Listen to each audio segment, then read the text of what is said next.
celle de Yvan de Montbrison, La cicatrice nue.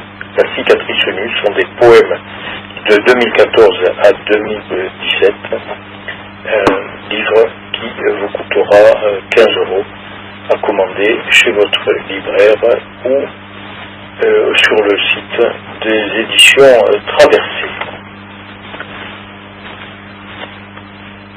La cicatrice nue. Adieu.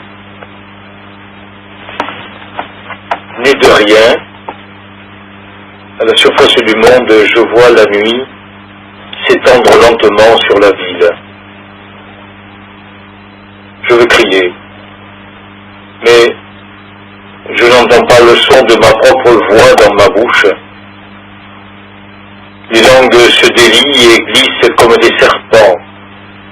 Je reprends une fois de plus ce même sentier qui grimpe dans la montagne et qui laisse surgir la mer comme une muraille d'eau. Nous n'osons plus emprunter cette voie qui ne donne sur nul ailleurs. Au bout du chemin se tient une porte fermée.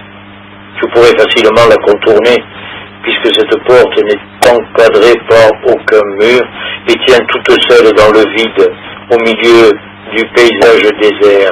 Je pourrais facilement faire ce pas de plus qui ouvrirait une trappe dans le sol et je passerai au travers, mais la porte ne bouge pas d'un pouce et reste posée sur son tranchant même, sans doute prête à tomber au moindre souffle de vent.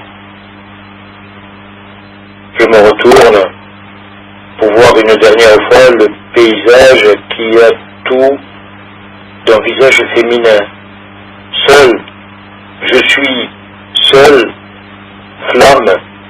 Je suis une flamme dans le feu. La ville s'étend à perte de vue le long du littoral qui court ainsi jusqu'aux confins de la terre et de l'eau. Des oiseaux planent minuscules au-dessus des flots. Les baigneurs se prélassent sur la plage. Des enfants jouent dans les vagues.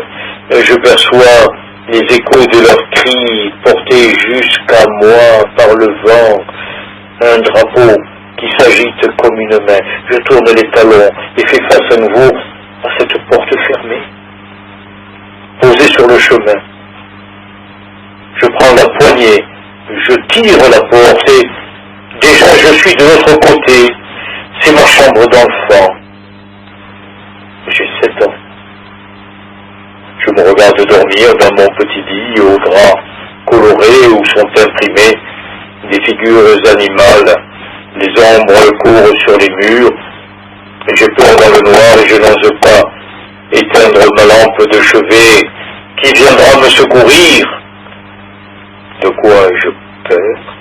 Ainsi, chaque soir, dans le noir, j'ai beau tambouriner à la porte, elle ne veut pas s'ouvrir, elle ne veut pas me laisser sortir. Je veux qu'on vienne à mon secours, mais personne ne m'entend.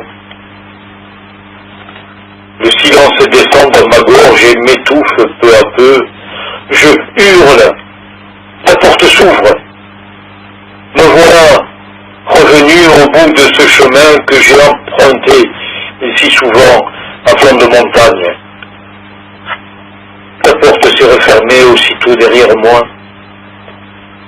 Le ciel est maculé de beaux nuages gris qui flottent avec le vent. Les enfants jouent dans l'eau.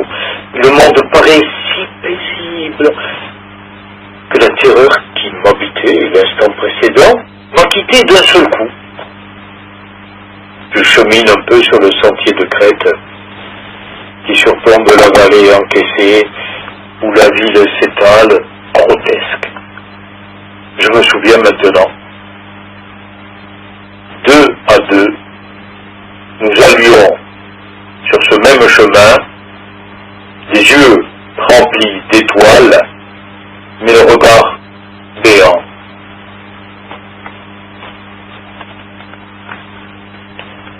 Yvan de Montbrison, La cicatrice nue, poème deuxième paysage. Il y a dans le hasard même la main qui saigne dans la balance, la main coupée au bout du bras et tendue à bout de bras. Je prends ses doigts, je les arrache, comme des fleurs que l'on cueillerait en reculons. La mort gratte sur sa guitare un air qu'elle fredonne en même temps. Je n'ai rien reconnu du paysage, que le train déchire en passant. On revient dans ses pas même, mesurer la taille de ses pieds, des bras tendus tirent les rideaux, après notre passage sur le chemin boueux qui tire la forêt tout en bas de la colline. L'amour se donne à tout venant, mais sur la table, le verre d'eau s'est renversé et a fait un trou dans ma peau.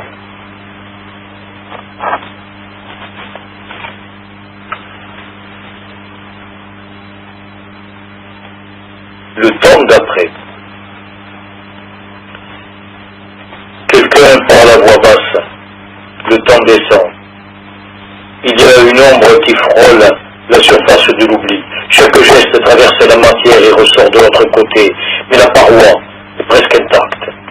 Des débris de cornus dérivent entre deux eaux comme des moignons issus d'anciens charniers. Ton masque est fait de peau. Il est fragile et transparent. Il y a un livre dont les pages tombent plus lourdes que la nuit et brisent tous les reflets. Le cadavre exhumé n'est à personne, mais le cœur qui bat dans l'ombre résonne de plus en plus lourd. Chaque battement fait trembler le silence. Chaque pas posé à la surface du jour naissant en révèle l'inconsistance. On attrape un nuage au lasso, on le ramène jusqu'au sol pour le fixer à un poteau.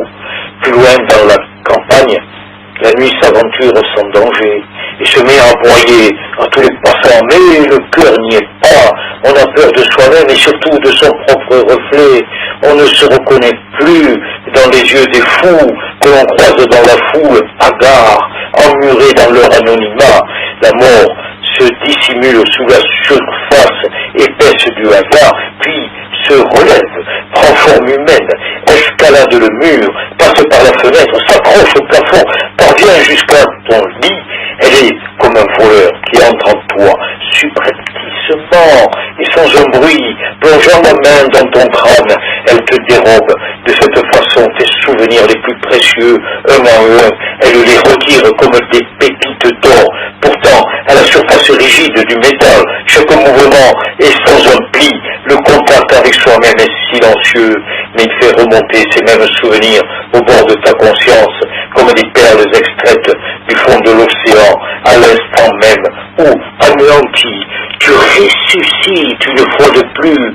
Tu portes ancré en toi cette conviction que le temps est sphérique et non pas linéaire, que c'est une boule qui n'arrête pas de tourner sur elle-même afin de s'évanouir. Un pas de plus et tout s'effondre. Tout autour de toi, ta maison est en ruine.